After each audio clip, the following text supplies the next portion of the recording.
Welcome back to another technical video. Today, I'll be going through your question, answering it, and hopefully finding that solution that you need. Guys, remember to stay just a little bit crazy, just like me, and hopefully find that resolution you're looking for. Now, let's continue on to the video.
that's it, guys. We've gone through, answered your question, and hopefully you found that solution you're looking for.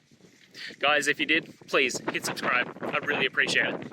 And until next time, you need technical help, I'll see ya. Have a good one.